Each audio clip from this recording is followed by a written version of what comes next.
Hello everyone, welcome back. From this video, we are going to move on to chapter 2, web design. And in this chapter, we are going to cover two major parts. The first one is design philosophies.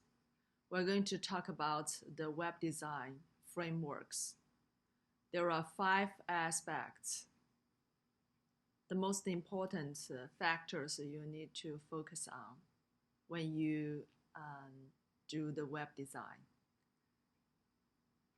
especially as a marketer. The second part is about web page elements, such as the color, such as the size of the button, such as the language you need to use, something like that. And I plan to use 3 videos to cover all these two. So this first video, we're going to talk about the first two key factors in this web design frameworks. So the first one is design for usability, and the second aspect is conversion-centered design. And for the second video, we're going to cover the last 3 aspects of web design frameworks. The last video, we're going to cover the second major part about web page elements. Okay, so let's move on to the web design framework. Before that, please ask yourself a question about why the web design matters. Why people care about web design? What's the point?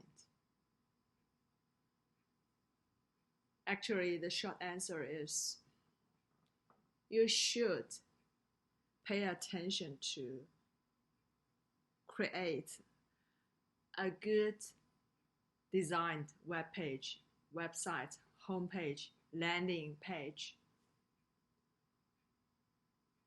Because only if the viewers get some useful information or helpful information about your product or service, they get pleased, or they get some fun, or get some utility from viewing your web design.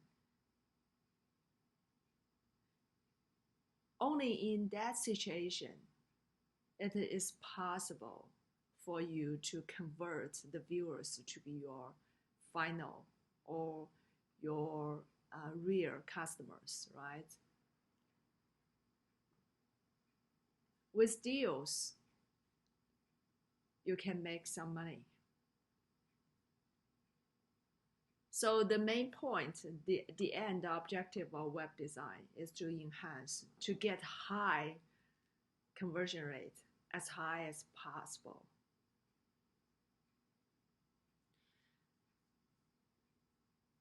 So it's not the first time you encounter this word conversion. And I'm going to tell you that the conversion, this word is the key component, is the key, is the very point for the whole course, for the whole area. So everything, almost everything, should be conversion centered.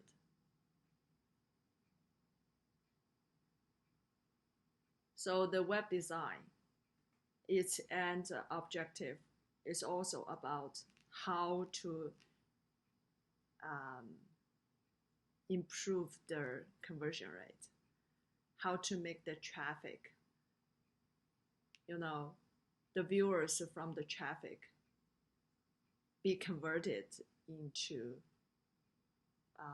customers, right? With this in mind, let's talk about the web design frameworks itself. Actually, as you can see, we have 5 factors here, right? It is a list. You can see 5 different aspects to be components of this framework. But actually, from different researchers' perspective, maybe the list would be quite different.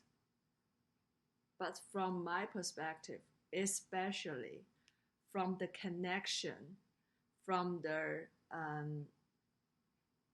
relationship between the viewers and the marketers, I would agree these 5 elements, these 5 factors should be the most important to be focused on. Okay. So the first one is design for usability. Usability, how to comprehend this word. Usability, basically, it means it is usable, right? So the viewers from any channel of traffic, the viewers get some useful information about either your product or service. Because why the viewers make the click and look at your website? If they are not interested in the information at all, they will bounce off, right? So in that case, even if you have a high volume of traffic, you will not be able to make any profit. So the web design, first of all, should be usable, should be viewer friendly. People can get some information they are interested in, or they can get fun from your website, or they can get some other types of utility from viewing your web pages, right? But how to measure the usability? How to tell which web page is better in usability than the other one? Here it comes a checklist for usability. So 4 factors. The first one is follow website conventions. So here we say website conventions. Usually it means whether this type of websites, most of them have a navigation bar, or they have some conventional design of the web page, like the whole framework would be a vertical column or horizontal rows. So it could be very general or very specific. Basically, we would say that for most of the websites, you should follow website conventions. But for the frontiers, like Apple in cell phone, like the Amazon e-commerce websites, because they are the number one in its area, in the area they are in, so they can do whatever they want to, right? Because they are the rule maker. But for the most followers, you should follow website conventions. Okay. And the second one is create effective visual hierarchies. So visual hierarchies means the more important the information, the bigger the size, the bolder the words, right? So people usually put the most important information with prominent feature, like the size is the biggest, like the you know, the and the most important information would be put in the most obvious or prominent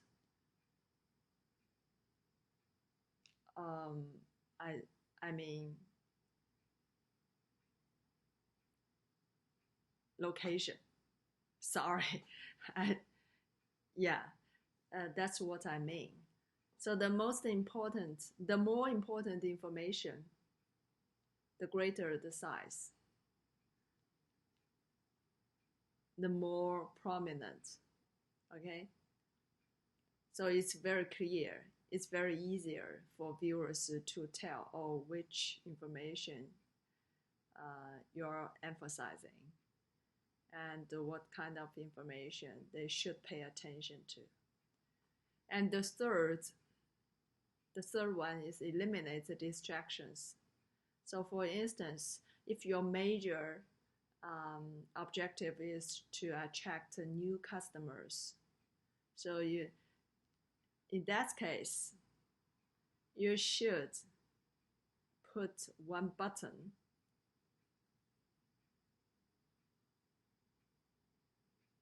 very,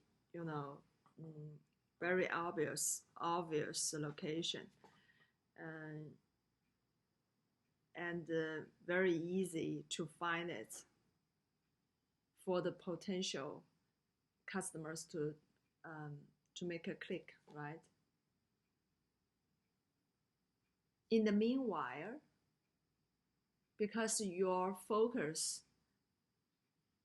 is not on the extant customers, so the sign in button maybe should put some other location on the web page.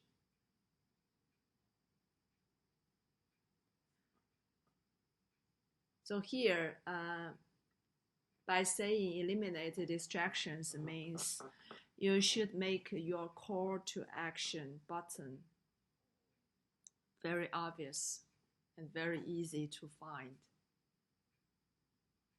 And keep focus on your focus target. Okay. The fourth one is format content to support scanning. Here, scanning means basically it means use more pictures, not instead of long lines, paragraph, words. So people want to get a general idea from some obvious information. And people, sorry, let me put it in this way. So pictures are more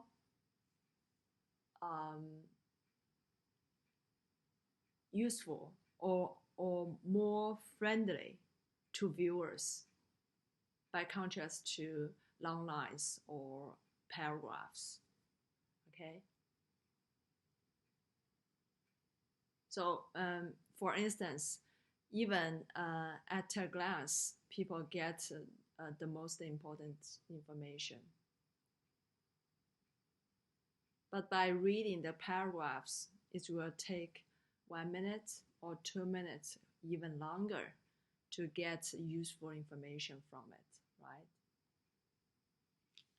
So here we have this checklist for usability. And I put some example for it, like these two are all about the, some advertisement. The left one is a big picture. It's about Pepsi. And the right one is about a brochure. So we say that for this billboard, it's very convenient for scanning because there are no 100 words to read, right? Only the brand and the picture of the product. And how about this? So there are so many 1, 2, 3, 4 paragraphs for viewers to read. So it's not viewer friendly. So by contrast, these two, the left type of design is more appropriate. It would be much easier for this web page to catch people's eyes, right? Here's a question about unique configuration or similar configuration. It depends. So as I mentioned before, if you are the leader, you can do whatever you want. But if you are followers, for most followers, they should use the convention.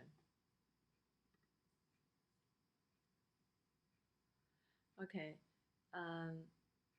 The following slides, I give some examples to show how to think about the checklist for usability. I'd like to say something more about this these two.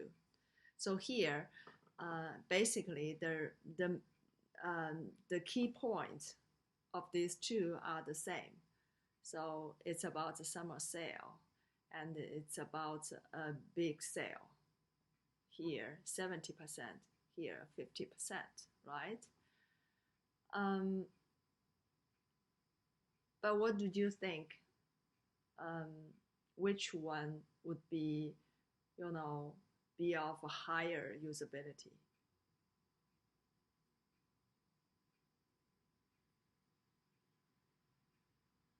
It also depends, right? So for instance, I come from China. English is not my first language. It's not my native language, but I am very good at numbers.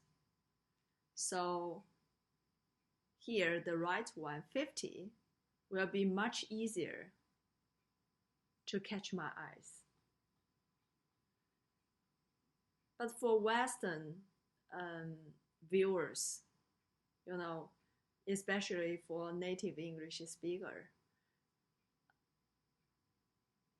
the first moment they see sale, this word, they're gonna get the most important information from this advertisement, right?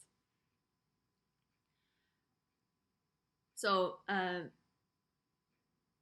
so we would say that in this situation, maybe the target, your target consumers, if you target to the Eastern customers more than Western customers, maybe this one, the right one, has higher usability. But and vice versa. So for Western viewers, if your target is more,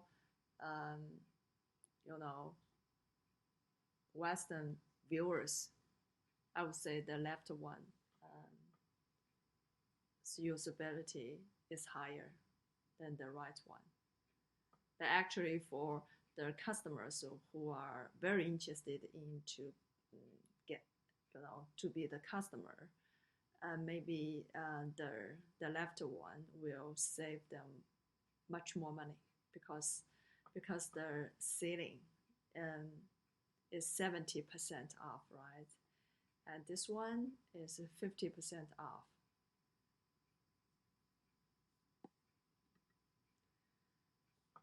Okay. And you can use the checklist to check Walmart's its website's usability. Okay. And the second factor for this video is conversion center design. As we mentioned so many times, that conversion is the key point for the entire course.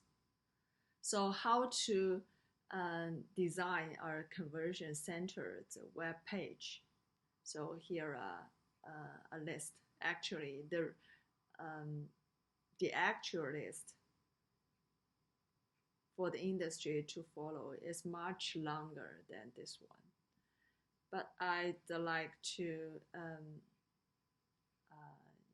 focus on these 6. But I would, and for the following slides,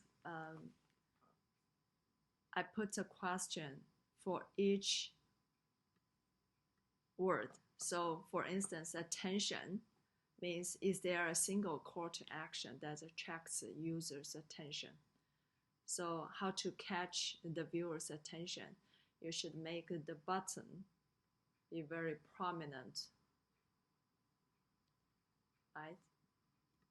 And the clarity, is this clear from a quick scan of the web page, what the web page is about?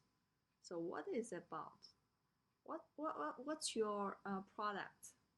And what's the major features? Congruence, credibility, closing, and continuance. So continuance means if the viewer make the click, so afterwards, after the viewers, the clickers, be directed to another web page, they should be told what about the following procedure? What about the potential outcome? What should they do afterwards? What they will get afterwards, right? Something like that. So the websites I use as an example is Jawbox. And let's take a look at Jawbox. So here we have a Jawbox basic web page. So you can check it for the 6 aspects to show whether this web page is conversion-centered design or not. So ask yourself the 6 questions. Okay. So I'm not going to go into the detail. I believe you can finish it by yourselves. Okay? Okay, that's all for the first video of chapter 2.